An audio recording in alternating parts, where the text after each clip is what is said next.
মুহাম্মাদুর রাসূলুল্লাহ। যদি বলুন না সুবহানাল্লাহ। হযরত ওবাইস করুনি পৃথিবীর জমিনে আমি নবীর সঙ্গে দেখা করে না, তার মা বৃদ্ধা বলে চোখে দেখতে পায় না, পায়ে চলতে পারে না, মায়ের খেদমত করে, মায়ের খেদমতের জ্বালায় আমার সঙ্গে দেখা করতে আসতে পারে না।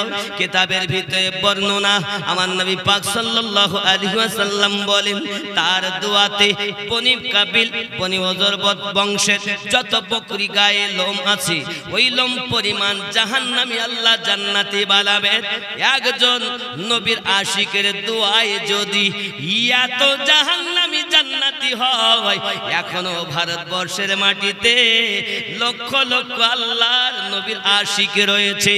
একবার যদি দোয়া চায় রে, গদি উল্টাতে সময় লাগবে। নারে তাকবীর, নারে রিসালাত। সংক্ষিপ্ত ইসলাম জিন্দাবাদ, বলুন জিন্দাবাদ। সংক্ষিপ্ত কথা বলি শোনেন। ভারতের সরকারের কাছে আমার আপিল, আমার এই পরামর্শটা মাথায় করে নেবে সরকার। সাবধান করে দিচ্ছি, জেনে নাও। গাউসে আজম আব্দুল কাদের জিলানী গিলানী রাদিয়াল্লাহু তাআলা আনহুর দরবারে একজন খলিফা মুরিদ ছিলেন। বছরে তার কাজ ছিল দুটো জুব্বা বানাতো খাস করে। এক নাম্বার জুব্বাটা গাউসে পাককে দিতেন, আর দুই নাম্বারটা সেই যুগের রাজাকে দিতেন। রাজা শুনলো যে তাকে নাকি দুই নাম্বারটা দেওয়া হয়, এক নাম্বার গাউসে পাককে আতা করা হয়। এই সংবাদটা যখন তার কানে গেল, সঙ্গে সঙ্গে সে খলিফাকে ডেকেছে। ডাকার পরে বলছে তুমি জুব্বা এক নাম্বার কোথায় দিয়েছো? বলে ওই আল্লাহওয়ালা গাউসে পাককে দিয়েছে। বলে ফকির, টুপিওয়ালা, দাড়িওয়ালা, নামাজওয়ালা, কোরআনওয়ালা, সে পাবে এক নাম্বার, আর আমি রাজ্যের রাজা হয়ে পাবো দু নাম্বার? জাল্লাদ তাকে আঘাত করে চাবুক মারতে লেগেছে। 100 চাবুক মারা হয়েছে তার গায়ে। 100 চাবুক মারার পর ক্লান্ত হয়ে গেছে সে, খুব জর্জরিত, গা দিয়ে রক্ত ঝরে, কান্না করতে করতে আমার গাউসে পাকের দরবারে চলে গেছে। তাকে নিয়ে যাওয়া হয়েছে গাউসে পাকের দরবারে। সে যখন গাউসে পাকের দরবারে গেছেন, গাউস পাক বলেন এই হালাত কেন? হুজুর এক নাম্বারটা আপনাকে দিয়েছি, দুই নাম্বারটা রাজাকে দিয়েছি, রাজা এক নাম্বারটা চায়, তো আপনাকে ছেড়ে আমার পীরকে ছেড়ে আমি তো আপনাকে দিতে, রাজাকে দিতে পারি না, তাই অপরাধে আমাকে চাবুক মেরেছে। গাউস পাক জালালিতে এসে গেলেন। যাও আমার খাটিয়ার তলায় যাও, একটা মাটির ছোট পাত্র পেয়ালা আছে দেখো, ওই পেয়ালাটা উল্টে দাও। যখন ভিতরে যাইয়া ভক্ত মুরিদে ওই পেয়ালাটা উল্টে দিয়েছে, বাদশার রাজত্ব উল্টে গেছে। সুবহানাল্লাহ, সুবহানাল্লাহ। পরামর্শ দেই সরকারকে, এই মুসলমান আল্লাহওয়ালাদের খাটিয়ার তলায় সরকারের রাজত্ব ভরা থাকে। তুমি যদি মনে করো আমার রাজত্ব চলবে, এটা তোমার ভুল ধারণা। তোমার সরকারি যে ক্ষমতা পেয়ে তুমি লাফাচ্ছ, জেনে নাও আল্লাহর ওলিদের খাটিয়ার তলায় রাজার রাজত্ব ভরা থাকে। তোমার ধ্বংস হতে 1 সেকেন্ড সময় লাগবে না। এমনও আল্লাহর ওলি এই ভারতের জমিনে আছে। তুমি গোরস্থান নিয়ে আঘাত করো, কবরস্থান মানে তাহলে কোন আল্লাহর ওলি রাখবে না। ভারতের রাজা আজমিরি খাজা নাকি বলেন, মুদির গদি টিকে আছে তাও আল্লাহর ওলিদের দয়ায়। আমার আল্লাহর ওলিরা হলো দয়াবান। আল্লাহ গফুরুর রহিম, নবীকে বানিয়েছেন রউফুর রহিম, আর আউলিয়ায়ে কেরামেরা ওই রউফুর রহিমের কাছ থেকে দয়া পেয়ে তাদের দয়া আছে বলে চুপচাপ সহ্য করছেন। একবার যদি ওনারা ফিরে তাকান, তাহলে তোমার মানে ধ্বংস হতে তুমি তোমার অস্তিত্ব নষ্ট হতে 1 মিনিট সময় লাগবে না ইনশাআল্লাহ। ঠিক কিনা বলুন? পরামর্শ দিচ্ছি আমি, নাগরিক হয়ে আমার ক্ষমতা নেই আপনাকে পরামর্শ দেওয়ার, তবু আমি কদম ধরে বলি, আমাদের সরকার বলে আপনাকে আমি বিনতি করব, অনুনয় করব, যে জিনিসটা করেছেন আপনি ভালো করেননি, এখনো সময় আছে, ফিরে আসুন। ঠিক কিনা? আমারে সইতে পারে না লোকে এসব কারণে, কিন্তু তুমি আমার কলজে হাত দিয়েছো, ছেড়ে দেব? দেওয়া যাবে? এ মুসলমান আমরা, কলেমার ভাই, কলেমার ভাই, একটু মোহাব্বতে দরুদ আল্লাহুম্মা সাল্লি আলা সাইয়্যিদিনা মাওলানা মুহাম্মদ ওয়া আলা আলি সাইয়্যিদিনা মাওলানা মুহাম্মদ সাল্লু আলা মুহাম্মদ সাল্লি আলা মুহাম্মদ हरदम साबा से निकालो पाक नामे मोहम्मद, हरदम साबा से निकालो शफियाना मुहम्मद। জলে বলুন না সুবহানাল্লাহ। হে বাবাজি, আমার ভাইয়েরা, আল্লাহর নবীর প্রিয় সাহাবী হযরত ওমর রাদিয়াল্লাহু তাআলা আনহু এই সংবাদ যখন শুনলেন, নবী পাকের কাছে যখন শুনলেন, তার হাতে এই যে পক্সের দাগ, দাগটা দেখে, কেন এই দাগটা জানেন? তার গায়ে বসন্ত হয়েছিল, রোগ হয়েছিল। উবাইস করুনি রব্বে কারিমের দরবারে ফরিয়াদ করেন, মালিক, আমি যদি শেফা পাই, আমার একটা দাগ আপনি অন্তত রাখুন, দাগটা দেখে দেখে রোগের কথা মনে হবে, আমি বেশি বেশি আপনার ইবাদত বান্দাগি করব। উবাইস করুনি এ বাবাজি আমার আল্লাহর ইবাদতে মশগুল হয়ে যেতেন। সোনা মানিকেরা আমার, খাওয়া দাওয়া জন্য তেমন কোনো ব্যাপার নয়, মানুষের বকরি চড়াতেন, উট চড়াতেন। কিতাবের ভিতরে লেখা, উবাইস করুনি যখন উটগুলো নিয়ে বার হতেন, বকরিগুলো নিয়ে বার হতেন, হে বাবাজি আমার, বকরিগুলো বার করার পরে বকরিগুলো আপনার কিনা একটাই কথা বলতো, হুজুর আপনি আগ সরে যান, আপনি আগে আগে চলুন, আর আমরা আপনার পিছনে চলব। ইতিপূর্বে যত রাখাল দেখেছেন, রাখাল যায় পিছনে, অবলা জীব যায় আগে, কিন্তু ওই অবলা জীবগুলো বলে আমরা যাব পিছনে, আপনি যাবেন আগে, কারণ আপনি শুধু আমাদের রক্ষণাবেক্ষণের দায়িত্ব নিয়েছেন বটে, তবে আপনাকে কিছুই করতে হবে না, আমরা আপনাকে চিনি, কারণ আপনি আপনার রবের পাগল, আমরা হলাম আপনার পাগল। সুবহানাল্লাহ। উবাইস করুনি কার পাগল? আল্লাহর পাগল। হ্যাঁ, ওয়াইস করুনি আল্লাহর পাগল। আমার জামান যুবক সোনা মানিকেরাও, এই জন্য বলা হয়েছে মান কুনতু মাওলা ফালাহুল কুল, যদি কেউ আল্লাহর হয়ে যায়, আল্লাহর সৃষ্টি জীব তার হয়ে যায়। ও সোনা মানিকেরাও, এখন আমরা যদি আল্লাহর হয়ে যেতে পারি, আল্লাহর সৃষ্টি জীব তার হয়ে যাবে।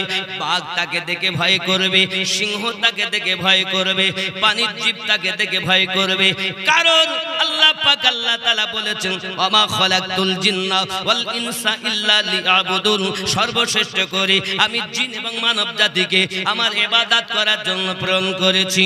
মানুষ হলো শ্রেষ্ঠ জীব বাবা, শ্রেষ্ঠ যখন মানুষ হইয়া যায়, আল্লাহ সৃষ্টি তার গোলাম হইয়া যায় নাকি? মানুষ যখন আল্লাহর হয়, আল্লাহ তখন তার হয়, হবে কি হবে না? অনেকে বলে তাই কি সম্ভব নাকি? মানুষ কখন আল্লাহর হবে আর কেমন করে আল্লাহ তার হয়ে যাবে? আব্বাজি আমার, আশিকরা সব সময় বলতে চায়, পাইলে নিরালায় গো নবী, পাইলে নিরালায় গো নবী, পাইলে নিরালায়, দুই কদমে চুমা খাবো, চরণ ধুলি মাখবো গায়ে, পাইলে নিরালায়, সবাই বলুন পাইলে নিরালায় গো নবী, লাই হে পাইলে নিরালায় গো নবী পাইলে দুই কদমে চুমু খাবো দুই কদমে আরো জোরে দুই কদমে চুমু খাবো কদম ধুলি মাখবো গায় পাইলে নিরা জোরে বলেন না পাইলে নিরালায় গো নবী পাইলে লাই দুই কদমে চুমু খাবো চরণ ধুলি মাখবো গায় পাইলে নিরালায় গো নবী। আপনাদের আওয়াজ এই আওয়াজ হবে না, একটু মোহাব্বতে বলতে হবে। দুই কদমে চুমু খাবো চরণ ধুলি, নবীর কদমের ধুলির মূল্য কত? এ দুই কদমে চুমু খাবো চরণ ধুলি মাখবো গায় পাইলে নিরালায় পাইলে নিরালায় গো নবী। দয়াল নবী কত দূরে লোহিত সাগরের তীরে, দয়াল নবী কত দূরে লোহিত সাগরের তীরে, মদিনার ওই সোনার ঘরে মদিনার ওই সোনার ঘরে কাঁদেন তিনি সর্বদায় পাইলে নিরালায় গো নবী লাই পাইলে নিরালায় গো নবী। কেন? দুই কদমে চুমু খাবো চরণ ধুলি মাখবো গায় পাইলে নিরালায় গো নবী। জোরে বলুন না ইয়া রাসূলুল্লাহ। আউয়ালে হইয়া সৃজন আখেরে করলেন আগমন, আউয়ালে হইয়া সৃজন আখেরে করলেন আগমন, ধন্য হলো বিশ্বভুবন ধন্য হলো বিশ্বভুবন, শান্তি এলো দুনিয়ায় পাইলে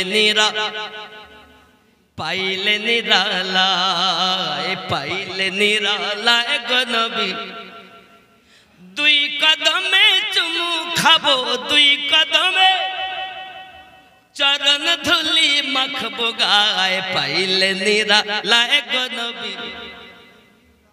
উম্মতি উম্মতি বলে কাঁদলেন নবী জীবন ভরে, উম্মতি উম্মতি বলে কাঁদলেন নবী জীবন ভরে, এখনো কাঁদিছেন নবী এখনো কাঁদিছেন নবী, পাপী উম্মতের মায়ায় পাইলে নিরালায় গো নবী লাই পাইলে নিরালায় গো নবী।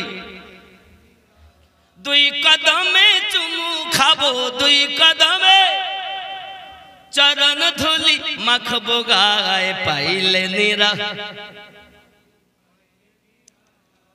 খুব খেয়াল করে কাঁদি আমি বাংলায় বসে, কাঁদি আমি বাংলায় বসে, দেখা দাও গো স্বপ্নে এসে, কাঁদি আমি বাংলায় বসে, দেখা দাও গো নবী স্বপ্নে এসে, কাঁদি একা বসে বসে কাঁদি একা বসে বসে, আপনাকে দেখার আশায় পাইলে নিরালায় গো নবী লাই পাইলে নিরালায় গো নবী। দুই কদমে চুমু খাবো দুই কদমে চরণ ধুলি মাখবো গায় পাইলে নিরা। দরুদ আল্লাহুম্মা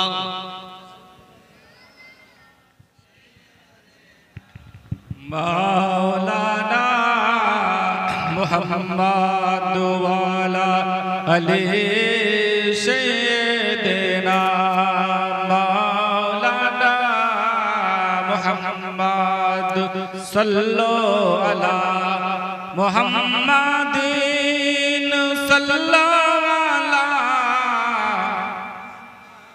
हर दम जुबान से निकालो पाक नबी मोहम्मद, हर दम जुबान से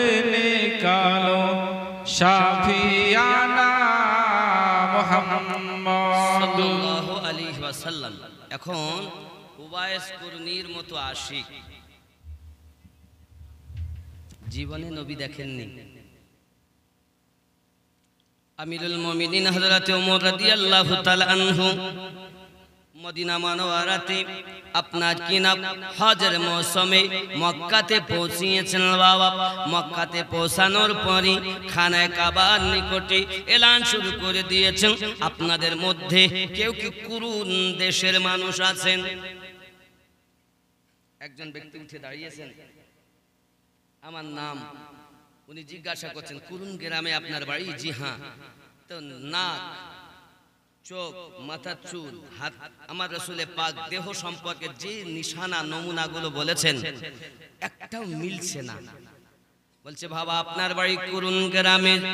ইয়ামিন দেশে? জি হ্যাঁ ইয়ামিন দেশে। আচ্ছা আপনার কি একজন ব্যক্তিকে চেনেন যার নাম হলো উবাইস?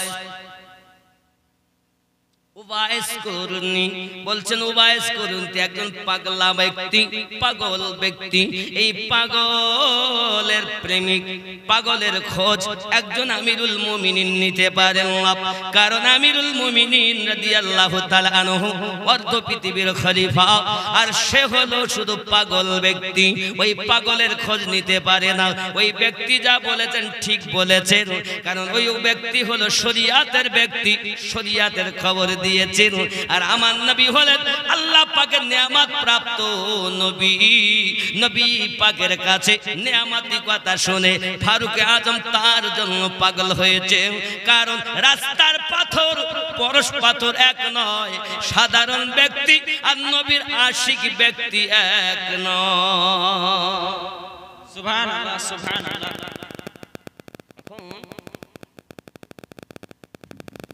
আপনি ওমর আমিরুল মুমিনিন আর আপনি হয়ে এমন খবর নিচ্ছেন, সম্ভব না।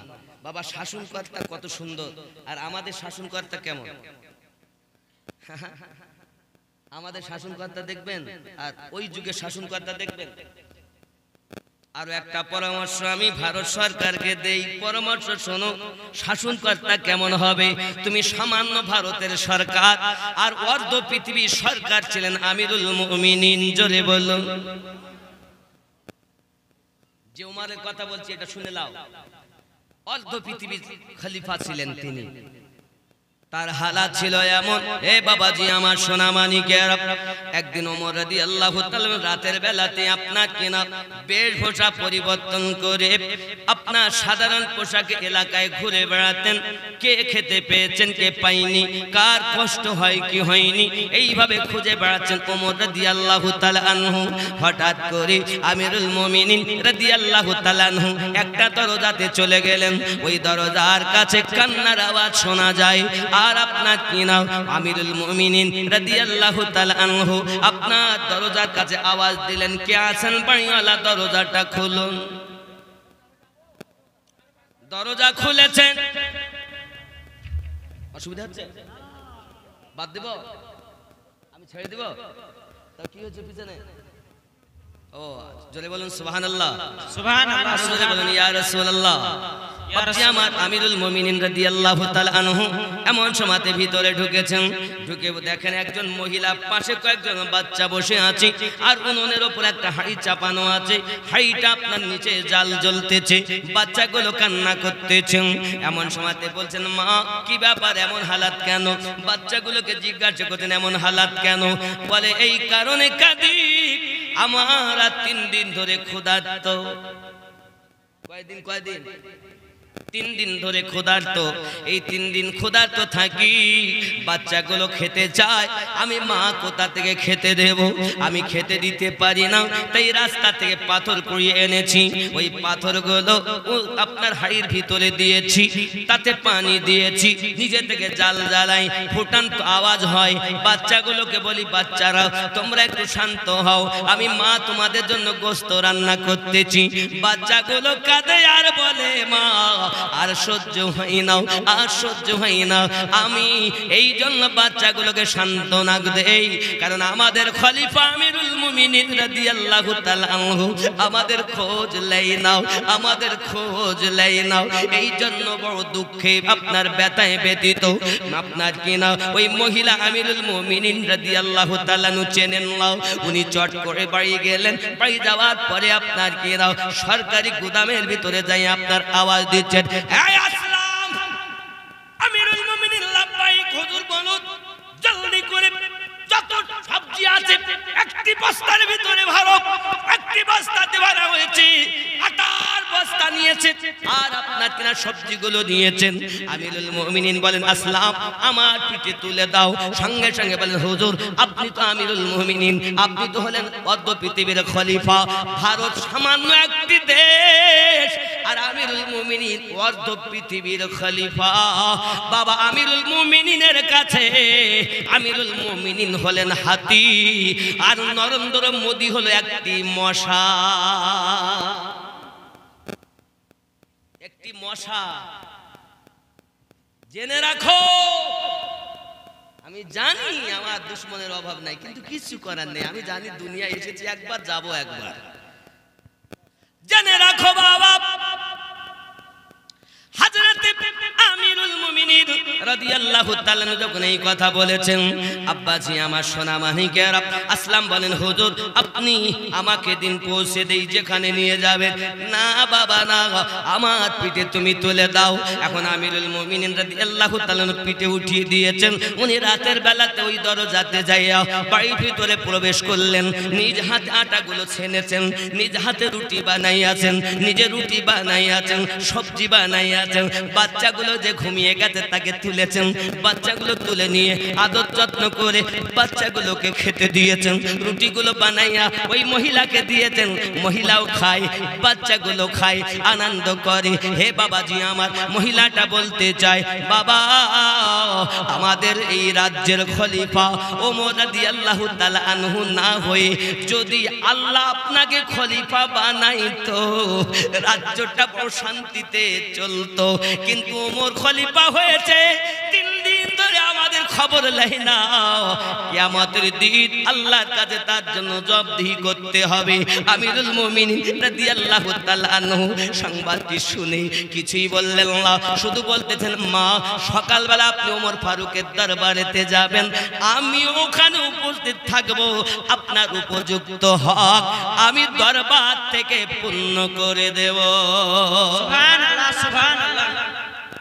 এই আমাদের গ্রামের মেম্বার, প্রধান, এমএলএ, এমপি হলে সে আর মাটিতে পা দিতে চায় না। জেনে নাও অর্ধ পৃথিবীর খলিফার আদর্শ কেমন, এর নাম ইসলাম। এই রাগ করছেন আমার কথা শুনে? এই কথা যখন উনি বললেন, মহিলাটা দেখলেন খুব ভালো কথা, খুব ভালো মানুষ। ওমর যদি খলিফা না হয়ে আপনি হতেন তাহলে রাজ্য ভালো চলতো। ওমর রাদিয়াল্লাহু তাআলা বললেন, সকালবেলা আসবেন দরবারে, আমি উপস্থিত থাকব, খলিফার কাছ থেকে আপনার উপযুক্ত হক বুঝিয়ে দেওয়া হবে। জোরে বলুন সুবহানাল্লাহ। মহিলাটা সকালবেলা দরবারে গেছে, আর যাইয়া দেখছেন গদিতে বসে আছেন রাতের বেলা যে লোক আমার বাড়ি আটার বস্তা মাথায় করে নিয়ে নিজে হাতে রুটি বানাইয়া আমার বাচ্চাগুলোকে খাইয়ে দিয়েছেন, সেই মানুষটি সিংহাসনে বসে আছে। মহিলাটা লজ্জায় মাথা নিচু করে কান্না শুরু করে দিয়েছেন। আমি যে রাতের বেলা বলেছিলাম যে ওমর আপনি না হয়ে, মানে খলিফা ওমর না হয়ে আপনি যদি খলিফা হতেন তাহলে রাজ্য ভালোভাবে চলতো। 3 দিন আমাদের খোঁজ নেয় না, কিয়ামতের দিন আল্লাহর কাছে তাকে জবাবদিহি করতে হবে। এখন এই মুখ আমি ওমরকে দেখাবো কেমনে? জেনে নাও, ক্ষমতা পেয়ে ক্ষমতার জোরে জুলুম কর তুমি কমজোরদের উপরে। জেনে নাও আমরা কোন ধর্মের মানুষ, আমাদের খলিফা বাবা কেমন ছিলেন। হে যুবক, আদর্শ কত সুন্দর। আমিরুল মুমিনিন রাদিয়াল্লাহু তাআলা আনহু মহিলাকে ডেকেছেন, মা তুমি আমাকে মাফ করে দাও, আর আমি আপনার কাছে ক্ষমা চাই এই কারণে যে আমি ব্যস্ততার কারণে 3 দিন তোমাদের খবর নিতে পারিনি। তার জন্য কিয়ামতের দিন আমার জন্য আল্লাহর কাছে ফয়সালা দিও না, বিচার দিও না।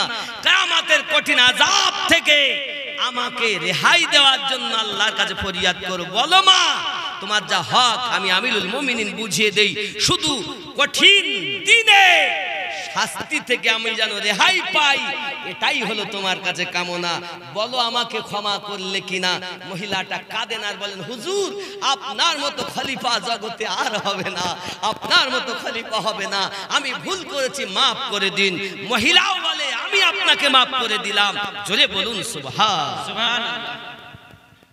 কবরের ভয়ে কাঁদেন, হাসরের ভয়ে কাঁদেন, আর আমাদের ভয় আছে।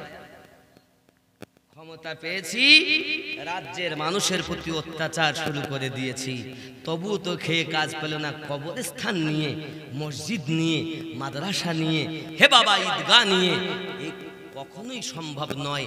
এ তো টিকে থাকবেই না। এ যারা বলে কঠিন অন্যায় করে। তাহলে আমরা শিক্ষা পেলাম ইসলাম ধর্ম এমন একটি ধর্ম, মানুষের ভ্রাতৃত্ববোধ ইসলাম শিক্ষা দেয়।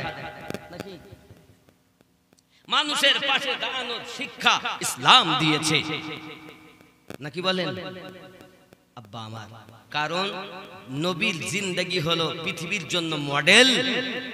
আর আপনি গীতা বলেন, বাইবেল বলুন, জিন্দাবিস্তা বলুন, পুরাণ বলুন, মহাভারত বলুন, এক কথায় যত ধর্ম আছে সমস্ত ধর্মগ্রন্থ থেকে আমাদের গাইড বুক কোরআন শরীফ হলো 1 নাম্বার গাইড বুক। যত ধর্মগুরু আছে সকল ধর্মগুরু থেকে আমাদের ধর্মগুরু 1 নাম্বার ধর্মগুরু। জোরে বলুন সুবহানাল্লাহ। যদি বলেন হুজুর কেমন করে সংক্ষিপ্ত কথা বলি, ভারতের জমিনে একবার সমস্ত জীবন ইতিহাসবিদরা করলেন কি, সকল ধর্মের মানুষের জীবন ইতিহাস নিয়ে, যারা ধর্মযাচক, ধর্মের গুরুদেব যারা, তাদের জীবনকে নিয়ে একত্রিত করে কম্পিউটারে দিয়েছে। দেওয়ার পরে আপনার কিনা যে কম্পিউটার তুমি বলো কে 1 নাম্বার, সঙ্গে সঙ্গে কম্পিউটার বলেছে 1 নাম্বার হযরত মুহাম্মদ সাল্লাল্লাহু আলাইহি সাল্লাম, 2 নম্বরে যিশু খ্রিস্টের নাম। তখন দেখলো এই 1 নাম্বার নবী যখন, তাহলে এটা ভুল হয়তো আবার দিয়েছে আমাদের নবী 1 নাম্বার। জোরে বলুন সুবহানাল্লাহ। আবার দিয়েছে আমাদের নবী 1 নাম্বার। 7 বার কম্পিউটারে দেওয়ার পরও কম্পিউটার স্বীকৃতি এটাই দিয়েছে, ভারতের মহামানব, ভারতে 1 নাম্বার মডেল যার জীবন, তিনি নবী মুহাম্মদ সাল্লাল্লাহু আলাইহি ওয়াসাল্লাম। কথা বুঝতে পারেন? তাহলে আমরা তো ওই ইসলাম ধর্মাবলম্বী। শুধু তাই না, গাইড বুক কোরআন শরীফ। হে বাবাজি আমার, আমাদের জন্য গাইড বুক এমন, এই গাইড বুকের মধ্যে বলা হয়েছে, এই গাইড বুক যেই ব্যক্তি পড়েছে, জীবনকে পরিবর্তন করার চিন্তা ভাবনা করেছে, আল্লাহ পাক তাকে 1 নাম্বার মডেল বানিয়ে দিয়েছেন। জোরে বলুন সুবহানাল্লাহ। আমার কথায় রাগ করছেন বাপজি আমার? খেয়াল করুন, পৃথিবীর জমিনে হযরতে আমিরুল মুমিনিন রাদিয়াল্লাহু তাআলা চরিত্র এত সুন্দর। আমরা সেই মুসলমান, আমরা সেই মুসলমান। আমরা আঘাত করি না, আবার কেউ আঘাত করলে, ইট মারলে পাটকেল খেতে হয়, আমরা ছাড়ি না। যেমন আমরা জীবন দিতেও পারি, কুরবান করতেও পারি, তেমন আমরা ইচ্ছা করলে জীবন নিতেও পারি। আমরা আগে আঘাত করি না, কেউ করলে আমরা তাকে ছাড়ি না। 3 দিনের পিপাসিত কারবালায় যদি এমন করে বীর পুরুষের মতো কারবালার মাটি হতভম্ব সকলকে তাক লাগিয়ে দিতে পারে, আমরা হোসাইনি মুসলমান আমরাও পারি। তাও আমরা চাই না, আমরা চাই আমাদের অধিকার, আমরা চাই আমাদের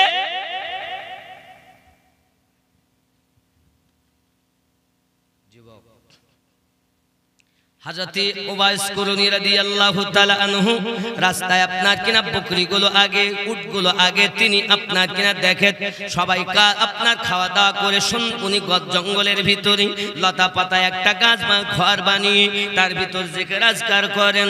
আব্বাজি আমার, তারা একবারও বলতে হয় না, তোরা ওইদিকে যাস না, সেদিকে যাস না। আব্বা আমার তাদের মতো তারা আপনার কিনা বিয়াদবি করে। যুবক আমার, অবলা জীবগুলো বিয়াদবি না করে খাওয়া দাওয়া করে সব আবার ওই ঝুপড়ির কাছে চলে আসেন। হুজুর আমার আগে আগে চলে, অবলা জীবগুলো আপনার কিনা চলে। বাড়ি যাওয়ার আগে হুজুর আমার দাঁড়িয়ে যান, সব আপন আপন বাসায় ঢুকে যান। জোরে বলুন সুবহানাল্লাহ। এইভাবে যখন আপনার দিন রাত অতিবাহিত হলো বাবা, এখন বিনিময়ে কিছু খাবার তাকে দেওয়া হতো। ওই খাবারগুলো নিয়ে যেতেন। মাঝে মাঝে বলা হয়েছে উনি আপনার কেন ওই খাবারগুলো নিয়ে তার মায়ের কাছে আপনার দিতেন, মাকে আপনার খাওয়াতেন। এই সোনা মানিকেরা আমার পেশাব পায়খানার জন্য মায়ের খেদমত করার প্রয়োজন হয়, মাকে বারবার ডেকে ডেকে বলেন, মা মদিনায় কামলিওয়ালা, আমি একটু তার দিদার নসিব করতে চাই জননী, আমাকে একবার অর্ডার দেন, আমাকে একবার খবর দেন। মা জননী বলে, বাবা তুমি আমার একমাত্র ছেলে, আমাকে ফেলে যাও যদি চলে, কে আমার খেদমত করবে বাবা? আমি চোখে দেখতেও পাই না, আমি তো চলতো উঠে দাঁড়াতেও পারি না বাবা। খেতে গেলে আমার মানুষের প্রয়োজন, চলতে গেলে আমাকে একজনের প্রয়োজন। একটি মাত্র তুমি আমার ছেলে, তুমি নবীকে দেখতে যাবে, এটা কেমন করে সম্ভব বাবা? যেও পরে যেও বাবা, এখন তুমি থাকো। এই করে আপনার কিনা কয়েক বছর চলে গেল। একদিন এমন রোনাদারি শুরু করেছে, জননী আমাকে আজকে এবার যেতেই দেন, একবার আমাকে অর্ডার দেন। ঠিক আছে বাবা, আমি তোমাকে যেতে দিতে পারি, তবে 8 পাহাড় সময় দেব, 8 পাহাড়ের বেশি তোমাকে সময় দেব না।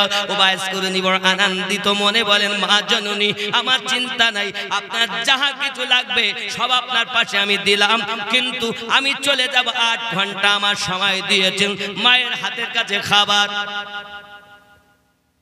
যদি পেশাব পায়খানা লাগে তারও সুব্যবস্থা মায়ের জন্য করে সব কিছু গুছিয়ে, নবীর প্রেমের পাগল যারা প্রেম খেলা খেলে, নবীর প্রেমে বাস করুনি দন্ত দেয় ফেলে। নবীর প্রেমের পাগল যারা প্রেম খেলা খেলে, জোরে সুবহানাল্লাহ। ওয়াইস করুনি বলেন আমি যাব। মায়ের কাছে সব দিয়ে দিলেন, দিয়ে আপনার কিনা রওনা দিয়েছেন।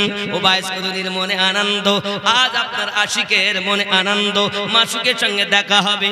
মনে করুন বাবা আমার, এমন করে আপনার দেখা গেল মজনুর কাছে যখন পেয়ালাটা লইয়া চাকুটা নিয়ে যাওয়া হলো, আসল মজনু তো খুঁজে পাওয়া যায় না। লাইলি বলছে অবশ্যই রয়েছে, আমার মজনু অবশ্যই জঙ্গলে রয়েছে, মনে আছে?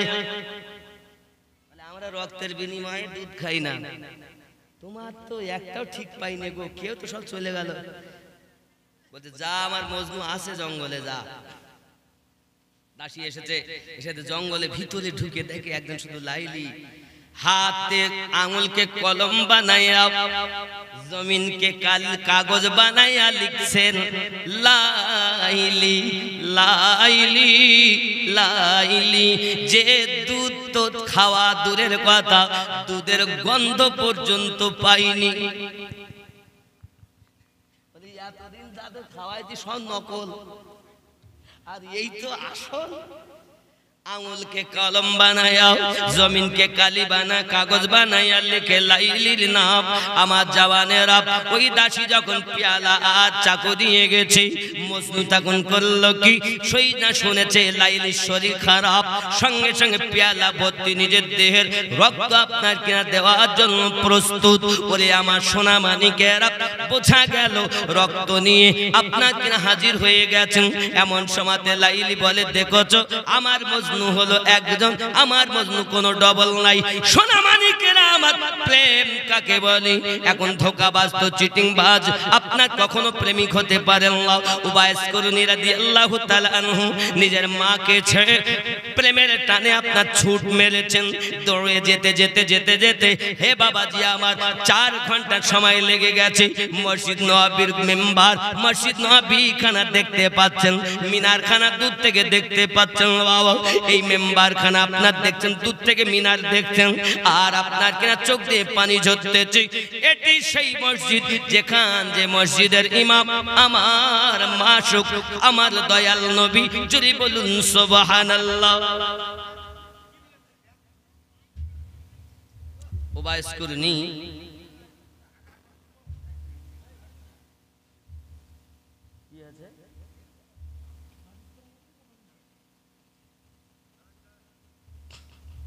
বলছেন? হাদিস কোরআন শুনবো না কি বলছে? ভাই যারা আপনার প্রশ্নটা কেন আসুন, অসুবিধা রাগারাগির ব্যাপার বলেন, কি বলছেন? না ব্যাপার না, যদি কারো কিছু বলার থাকে বলো না।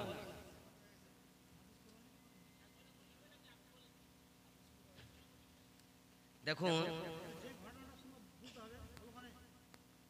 না, ওরা হাদিস কোরআন, হাদিস কোরআনের কি বোঝেন উনি একটু আমি শুনি।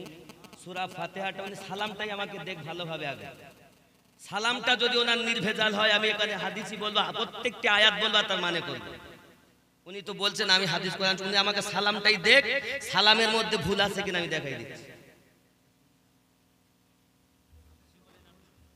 সালাম দিতেও শিখলেন না, আর এসে পর আপনি বলছেন হাদিস, এই গল্প শুনতে এসেছি। যুবক আমার, এই মুসলমানের জন্য, এই রূপের জন্য তো পৃথিবী ধ্বংস হচ্ছে। যার মনে ইশক নাই সে বুঝবে কি ইশকের কথা। দাড়ি কেটে আমার কাছে এসে বলছে হাদিস কোরআন বলতে বলো, তুমি আগে নিজে পালন করো, দাড়ি রাখো, এসে আমার সঙ্গে কথা বলো। বলতাম না, ওনার আওয়াজটা আমার কানে এসেছে, আমি কিন্তু পায়ে ধরে বলি বাপ, নিজে আগে ভালো হও, তারপর আর একজনকে আদেশ দাও, তুমি নিজেই তো ভালো না।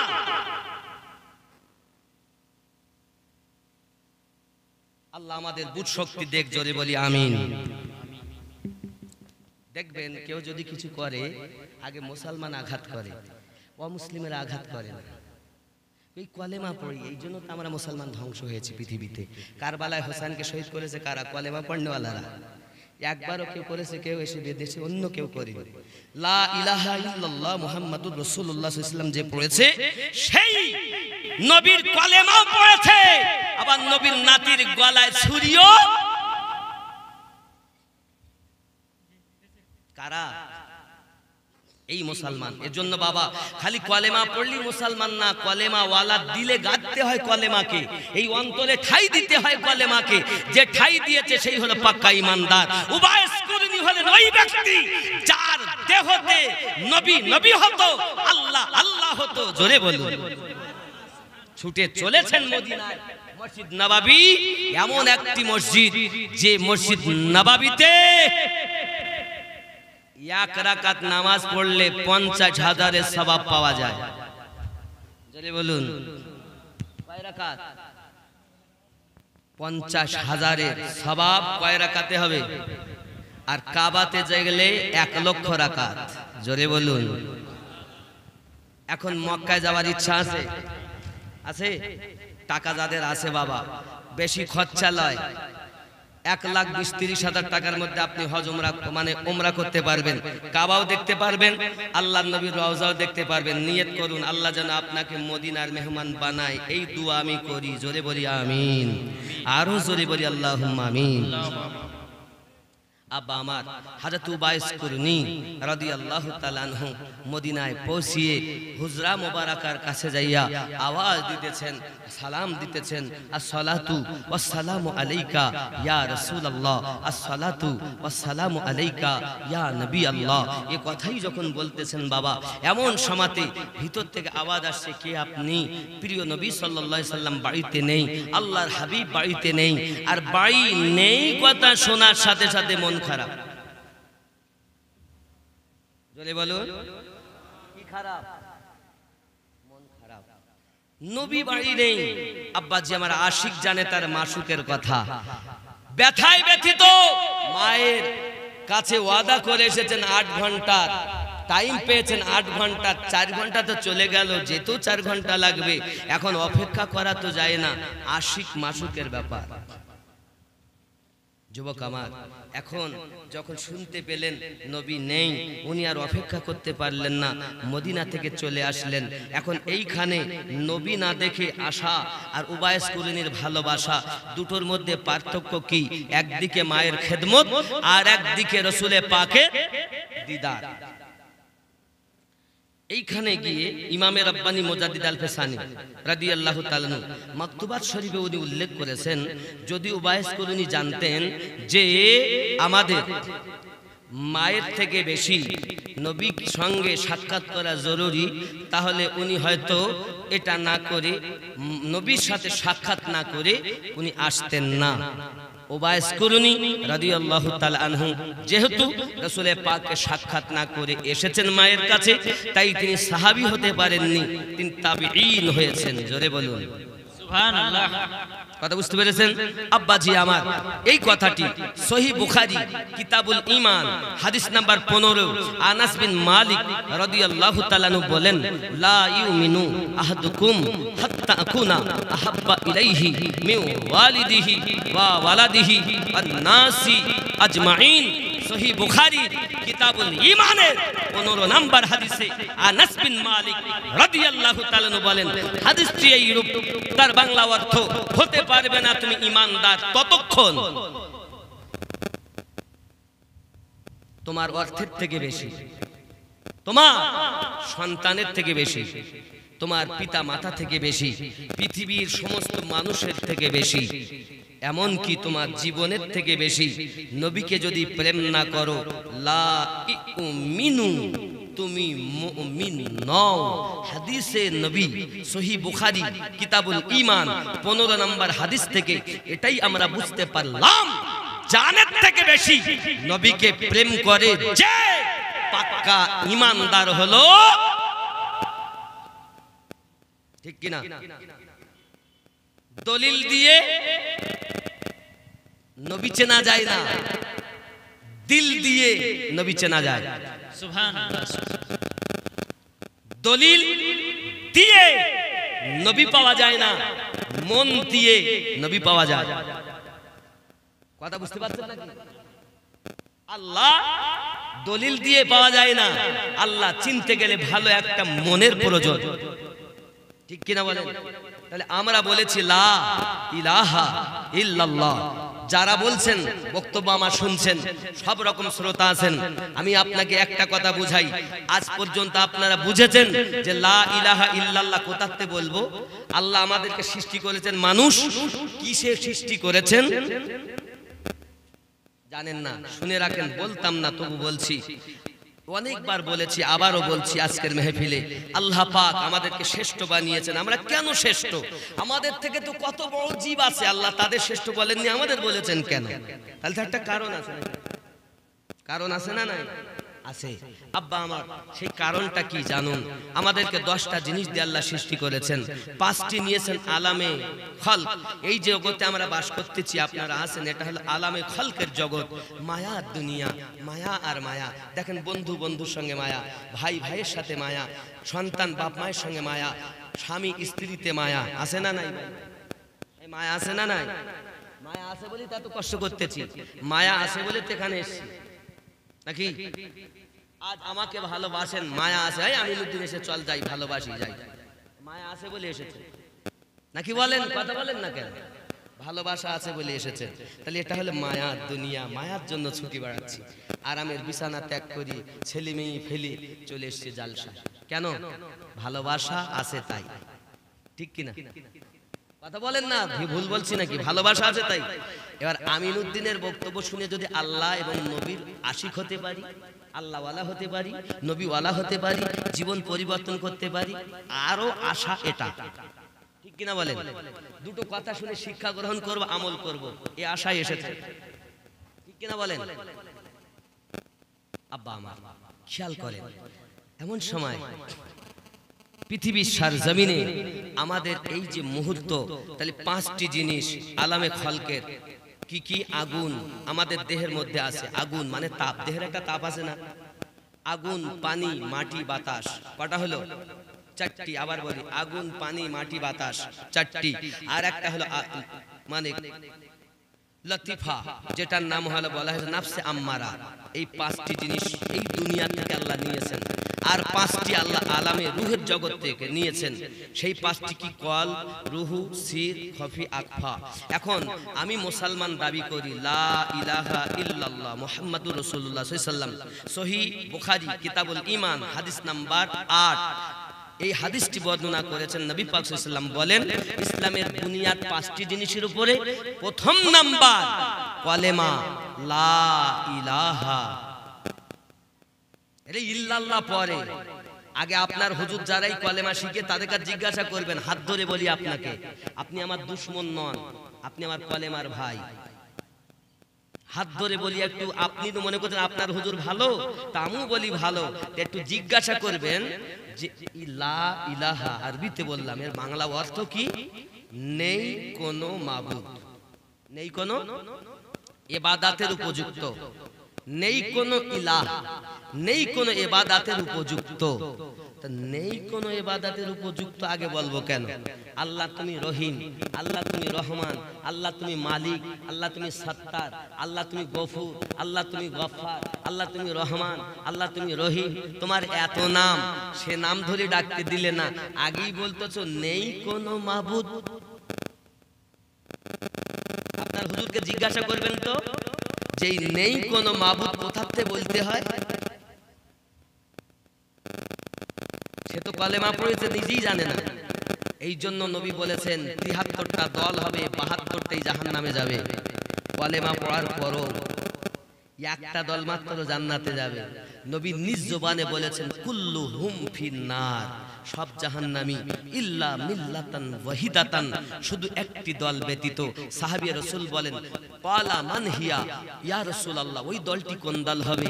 নবী আমার বললেন ক্বালা মা আনা আলাইহি ওয়া আসহাবিহি, আমি আর আমার সাহাবায়ে কেরাম যে পথে যে দলে, ওই দল জান্নাতি। সুবহানাল্লাহ সুবহানাল্লাহ। কলেমা তো সবাই পড়েছে, জাহান্নামে যাবে কেন? আসলে যারা কলেমা